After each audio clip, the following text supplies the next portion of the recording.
Hey, it's Chris. What are we talking about today? Upcoming crowdfunding February. I mean, January is pretty much done.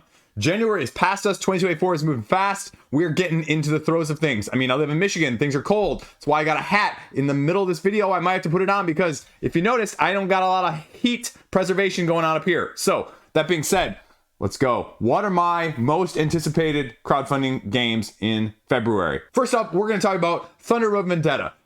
Carnival of Chaos expansion reprint. Get your maximum Chrome edition, essentially, with all your little mini expansions you don't need. And they're cool. They offer a little faction asymmetry, and they offer a little bit of extra in terms of just spicing it up overall. Carnival of Chaos, though? Well, no details. No details yet. They're actually going over on backer kit, like Return to Dark Tower did as well with Restoration Games. So the question is going to be, like, if you missed out on the Maximum Chrome Edition to get some of that other stuff that hasn't really shown up to retail in terms of expansion content and slight wee bit of exclusives, well, you can probably get it. And, you know, similar to Return to Dark Tower, but what is the price creep going to be? And, you know, with a couple of these other modular expansions, how essential, how necessary, how important, or just how good is another expansion called Chaos, right, gonna be? Like, you know, Liege is gonna be looking at it heavy, hot and heavy. I love me some Chaos. All they say on the page is literally back, bigger, badder, deadlier, and a new way to play, as well as adding a 5th player standard set of vehicles, because you don't have that. You have like the big rig and the motorcycles. Others, you only have the 4 standard editions that are going along with it. So yeah, I mean, there's only 5,500 people following over on BackerKit at the time of me filming this, but you know this thing is going to raise gadzooks amounts of money regardless. Like, I would be shocked if this thing didn't get 7 figures as a whole, just because of the pedigree and the desire for Maximum Chrome. And I think what Maximum Chrome was something around like 150, 130 on the first, you know, crowdfunding campaign. So if it isn't more than that, especially with price creep and inflation since then, I would be shocked.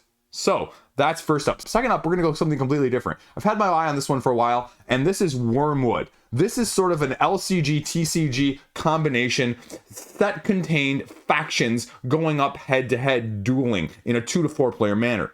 I am absolutely in love with this art. This art is fantastic. It's dark, it's creepy, it's self-published, and it's asymmetric. It's also using this clever, apparently, backside front side mechanic. So the front side is going to be, you know, mainly what you're utilizing. The backside is going to allow you to track without revealing kind of where things are at as well. You have double-sided tokens that are going to be represented by citizens, and they're building cards but flipped over become workers who may power or become soldiers to, you know, as they say, fuel your dominance. Like, okay, you have 8 different factions you're launching. I mean, this is like a Codex, a Yomi, a, you know, BattleCon, only with like a Magic the Gathering type skin to me. And so I really, really want to see what they can do from that aspect of things. And I'm really excited to kind of see when we get more details and when more becomes available. So breaking news here, and we're going to cover this one as well as a news video separately, but I don't know if it's going to be launching in February or not, but we're going to talk about it really briefly because surfing over in Gamefound, I just randomly found this. Now, this is going to be controversial, but I just saw that CMON's next campaign, it looks like, is also going to be on Gamefound. So when we talked about Massive Eternia being on Gamefound as well, well, it looks like maybe CMON has officially, you know, sort of cut ties with Kickstarter, and they've, you know, hopped over. And so why is this so weird? It's A Song of Fire and Ice, right? Remember their skirmish style game that they did from a couple years ago? Well, this is A Song of Fire and Ice Tactics. Like Final Fantasy Tactics. This is a 2-player skirmish only head-to-head game. And the weird thing about this is that it doesn't say whether or not it's compatible with the previous one. It says recruit your warbands, go on your skirmish-based, hex-based situation. And, oh, by the way, crowdfunding exclusive, because they got away from the Kickstarter exclusive, right? They're going to have to get a whole new logo, which they've kind of got. It's a brown, ugly one right now. But there's this huge massive dragon. So we just have to talk about this here. There's already 3,500 people following, including me, because I want to know more. But that's all it says, right? Captivating new skirmish, multiple thematic scenarios set in this world. Great, fantastic. But, you know, is it compatible? I don't think so. This, Drogon's Fury, folks. Look at how big that thing is. Look at the miniatures. Okay, regular map. Look at how freaking massive that is. This is going to be hard for me to turn down. This is FOMO right here, folks. You notice how they also don't put a price on this? This is going to be $100. This is going to be $100 right there. Guarantee it. Look at that thing. I have to imagine that those wings aren't going to come pre-assembled. Like, can you imagine trying to ship that with the wings pre-assembled? Anyway, That is why it's scary, and coming soon, a little trailer up above. So that one I could easily see launching at the end of February because, you know, unlike some of the semi-regulated rules over on Kickstarter doesn't really have any rules. Let's not kid ourselves. I don't know if Gamefound has any rules. I don't know. I haven't seen many of them. So 2 concurrent campaigns running back to back like that. Who knows? I hate saying I'm interested, but I'm interested. Now, I have mixed feelings about this next one because we're talking about Aeon's End, right? Like, I love Aeon's End. I have way too much of it. And you know what? I'm also probably, realistically, not going to back this campaign because there's power creep. I have not been a big fan of the campaign expansions, standalones that they put out in the past, like the power creep and the crossing off and the, you know, stickers. And no, it just kind of jumped the shark for me a little bit. But you're bringing me back to the Descent. Aeon's End standalone. You are getting a new home for your mages in the first place, but you think you're getting away and they pull you back in, right? Something called a new Friends and Foes module can be played independently while being compatible. Okay, I don't know what that means. Friends and Foes? Are you going to do a one versus all sort of thing with mages, nemesis, whatever it may be? I mean, I'm intrigued. But show me that it's not power creep. Show me that I don't get a 5th copy of a mage I've already seen in a previous expansion. Give me a good reason to be interested if I am already saturated with it in the first place like I am. Because more of more is not more anymore, if that makes sense, right? I just saw Marvel Legendary's latest expansion announcement, the 2099 universe, right? And some people are like, yay! And other people are like, this is the 34th freaking expansion. Again, people are complaining it's coming out too soon, not soon enough. That's a whole nother issue. But that's why we're talking about it up next, regardless, because, you know, they really have a good track record. They really put out a quality product, but also indie board and cards. Like, how many of these standalones can you do? Yes, you want people to pick them up, but at the same time, like, again, I don't need another health dial. I don't need another set of standard whatevers, right? You've gone bloat creep on that side of things too, making everything standalone. I hate, you know, expansion after expansion, but when I have 37 different, you know, little health dials for the nemesis or for the base, that's too much too, man. So that's why I'm not sure I'm going to be in on this one. I just don't know at this point. I'm going to be hard pressed to pass. I'm going to have some FOMO, but I'm also past FOMO at this point too. I'm post FOMO Liege. Anyway. So what else we got going on? Well, next up, we have to talk about it as well. Dante's Inferno from Creative Game Studios. This is from the makers of Chronicles of Drunagor. This is actually, coincidentally, not making this list, is the other Inferno game. This one is more of your Chronicles of Drunagor twist on Dante's Inferno, the 7 levels of hell, using sort of this terrain system, as well as, you know, going through a dungeon crawl-esque manner. And surprisingly, at the time of me filming this, there's already a bunch of preview content out, even almost a month in advance. One Stop Co-op Shop, King of Average are going to be covering it. There's a few updates already on the Dante's Inferno Gamefound page as well. You know, the one thing I'll say though is, as much as I'd like to try this game, and as much as I think this really has a cool aesthetic, just like Chronicles of Drunagor, and they're doing something different from a dungeon crawl unique mechanic, I worry because I also hate the easy pay thing, right? Like that they introduced over on Gamefound, because this was one of the first ones that had it, and this is the one for some reason my mind associates it with. But like, I think that's a bad thing. I think, you know, it reminds me of like gambling in a sense. But, you know, you should be able to pay for this, and you probably shouldn't be paying for it in small installments if you can't buy it all at once. Now, you know, yes, there is something to be said of paying during a campaign and also paying during the pledge manager separately and the shipping, whatever you want to say. But at the same time, you know, this is you know, complete luxury item that if you can't afford it, well, it's okay not to afford it. Don't get yourself in debt over something like this either. There's a ton of content out. I mean, there are already almost a dozen videos at the time of me filming this, going through some of the gameplay, going through the boss battling from this side of things. And so as a big boss battling type fan, especially with the slight twists of what Creative Game Studios has been able to bring to the table in the previous iterations of their stuff, I'm really intrigued. Now, I also noticed, though, that this is easily going to be a late 2025 release, probably at this point, just by the fact that you're going to come to me in February. You're going to be a heavy miniature-based game in the first place, and if they do language editions like they did with the previous Chronicles of Drunagor, well, you might not even get it until, you know, 2026, maybe? I'm throwing that out there, just because, again, can you put and afford that much money to be in the nether until that long? So otherwise, I mean, still super interested by it. Want to see what else they can do, because I look at this game sort of also in a way like what I wanted the others 7 Sins from CMON to be, right?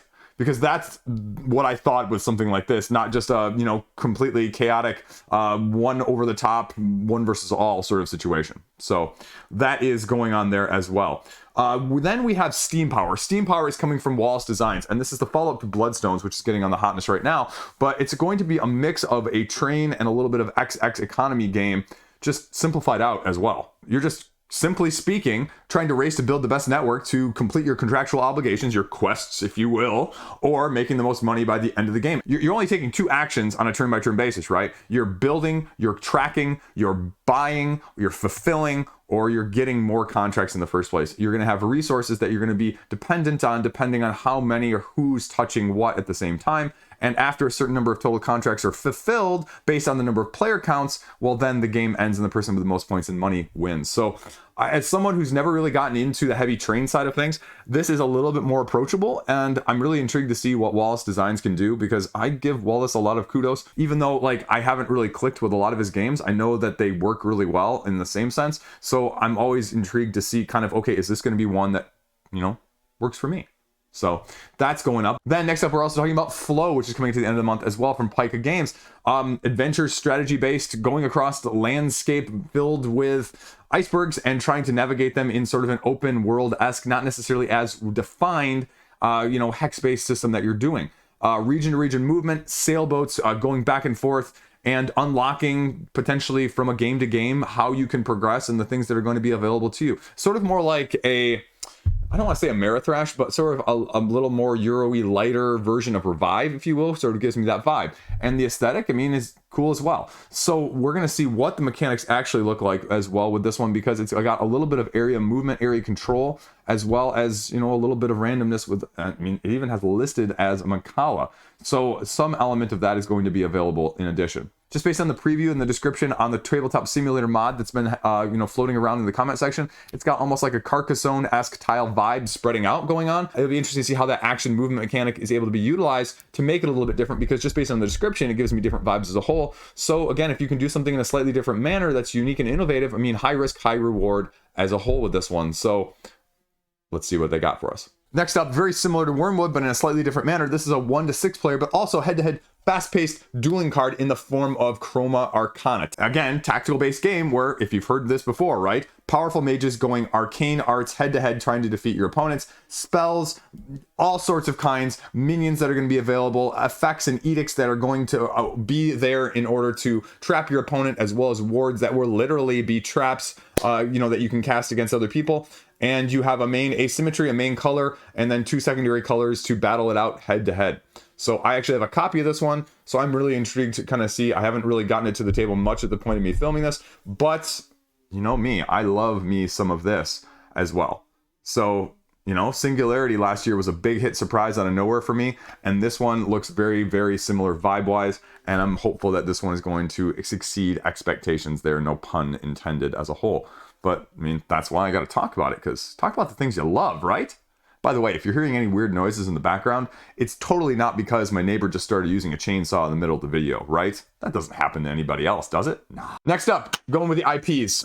We are coming back to Glass Cannon Unplugged. The last we heard from them, they also had a different IP that was Apex Legends. Now they're going to a completely other different direction on the IP side of things, and this is Dying Light, based on the video game where you have a 1 to 4 player situation where you're taking on the roles of runners, and you are daredevils trying to, you know, survive in a post-apocalyptic setting in the last outpost on Earth, working together to survive wave after wave after wave of zombie infected. And I mean, I'm super intrigued by this, right? Cooperative, tower defense-esque zombies. You know, I say what you will about it, right? Dead of Winter is still in my collection. I still have a sweet spot for a game like that. Now, if you can upgrade it, if you can make it a little bit better overall, you give some of the things that have given some of their other projects a really big step up as well. I want to see what Glass Cannon Unplugged can do. That's going to be the big thing, though, is don't make it overcomplicated. I don't want too much minutia. And they even say intuitive and easy to learn rule set in the Board Game Geek description, but they're saying also, you know, they're going to try and do a fresh take on this survival genre. So cooperative, true solo, you know, that's the other thing I worry about with their first one around, that was just like almost too solo with all the different phases of Frostpunk that came out previously. Again, people really liked Frostpunk, but it was very, very solo-esque because it wasn't just not as adaptable to multiplayer. But this screams multiplayer cooperative tower defense style to me. So I'm less worried about that side of things and just more worried about the number of phases and the number of different mechanics and the number of different actions that I'm going to have to take and how you're going to combine those together in the first place. But I trust them to put out something solid. The question is, again, just like with, say, Frostpunk or even the upcoming Apex Legends, or in the future, because they're also the ones that have the Diablo license, in case you missed that, can you give it to me straight as well? So I really want to see what this can do. And I'm really, really intrigued because, again, you know what? Say what you will about the zombie theme. It's gone full circle. It's coming back into vogue. Like 5 years ago, way oversaturated. Now, I think it's a perfect time to strike, especially with an IP like this. And because I left Wormwood in there previously in the video, because it's not officially going to be launching in February anymore, now we're going to throw an extra one in here for you, and that's the upcoming Queen Games combination 7th and 8th games in the Feld City collection. And that's Kathmandu and Nassau. And I really want to like these, but I really don't see myself being nearly as interested because these are going to be original ones, which is great, fantastic, love it. At the same time, Queen Games has been vastly overpriced on crowdfunding because of these massive deluxifications. But I have a feeling you're going to have a lot of FOMO people trying to complete their 7th and 8th set, and you know, when 9 and 10 and 11 and 12 come along, they'll get those as well too. But Kathmandu, rounds, 3 of 5 dice to gain resources, move around the landscape. You got to get to Kathmandu to win the game. Along the way, I mean, it kind of gives me that vibe, and again, not knowing anything about it and not knowing probably a whole lot based on the campaign, because they really haven't had a whole lot of information on some of their previous campaigns to tell you anything about the significant gameplay content. Yeah, I'm looking at you, Alhambra Red Palace. Wasn't even a rule book until like after the Pledge Manager was closed, or around the time of the Pledge Manager closing, so I never late backed it in the first place. But you're going to be doing sort of a path along travel and gaining victory points by various means. So Feldian, maybe with the Wayfarers, if they've got that board that you had to sort of go across if you're familiar with that game in the first place. Temples, trading goods, discovering cities, landscape, and unique animals. You know, so you want to make the end before the storm comes. And then Nassau, I mean, you're being pirates in the 7th game, going on adventures. You have a ship, you have a crew, and you're armed to the teeth, it says apparently too. That's not what I think of when I think of Feld games, but you're going to be plundering outposts, fighting sea monsters, and getting valuable goods along the way. You're, again, point salading, point buffeting. I still really prefer point buffet. You guys tell me, does that really hit home with anyone else? Because it's not really a point salad. Anyway, I digress. You're collecting items in the first phase of this game: weapons, pirates, coins, rum, sail, anything you need to get a stronger presence. In the second phase is where you take on adventures. You need provisions to do what you need to do, and you gotta keep your balance somehow with special powers before making it back home to your home base. I don't know. Again, no details on Board Game Geek whatsoever. Don't expect necessarily rulebooks. Maybe get one gameplay video if you're lucky. And that's kind of why, again, with a price point that I could see Queen going for like $120 for a deluxe version of this, when it should be more like $30 or $40 at retail, that's going to be the big, barrier to entry for me. I'd love to get a $40, price point of one of their other ones like Marrakesh. But even the non-deluxified ones from one of the other companies that I think did it, which I'm completely blanking on at this point, was still like $60. Devere, that's who did it, I believe. And so, why? There's too many other awesome things out there, especially with such limited information, but hopefully we'll see some more from them. Prove me wrong, Queen. Show me more, show me more, show me more, and I'll be happy too.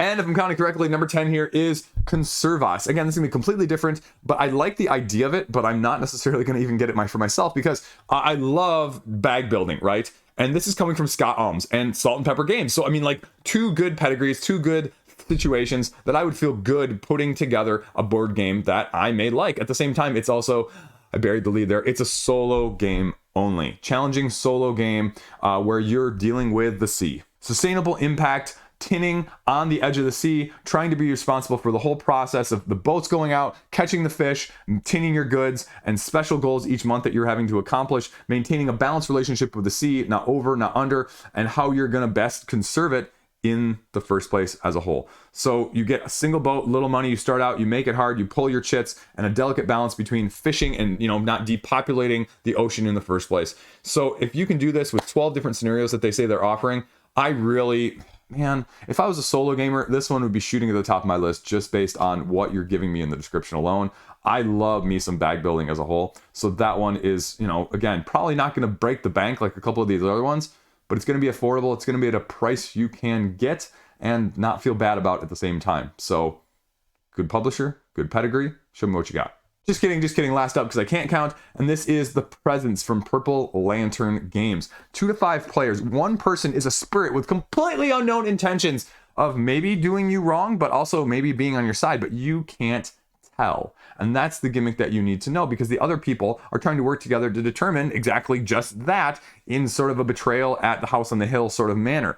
And you're trying to figure out what's going on in the darkness, the isolation, and the constant haunting by the spirit who's either trying to slowly earn your trust or just kind of screw you and trying to end up, well, causing your demise as a whole. Spirit moving around freely, people constrained to doors, windows, everything else that you may think normally, and then the actions of the spirits being very able to be limited communication. So if you go over to the Board Game Geek forums, it gives you a better description of, okay, you know, that's nice, Chris and all, about how the presence and the ghost and the spirit may be working with you or against you. Well, you're trying to discover 4 secrets related to the ghost's death.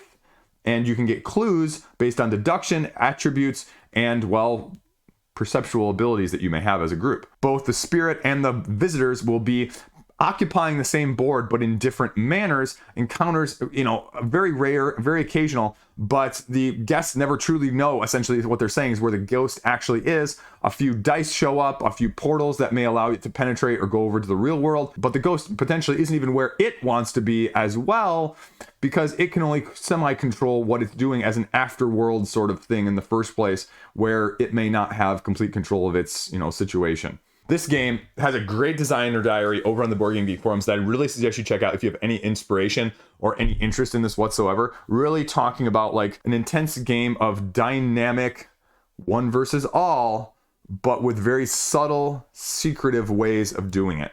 And I think it looks absolutely stunning. It's just going to be a question of, especially with the one versus all mechanic, and especially with a little bit of higher degree of difficulty from a mechanistic standpoint, is it going to appeal to you if Betrayal House on the Hill was a little bit too simple, or if it was too confuddled or confusing? Will this appeal to you as well? I have no idea, but wow, give it a look-see. The designer diary absolutely lays this one out in great, fantastic detail. So there you go. That is my top most anticipated 10 games coming to crowdfunding in February. As always, surprises are abound, and I love seeing what comes up. So tune in if you want on a weekly basis when I do my roundup covering literally hundreds of games this year on crowdfunding. We are going to be, you know, somewhere almost in the realm of 60 covered in January already. So by the time this goes, we'll see where things are at. As always, stay classy. Have a great freaking day.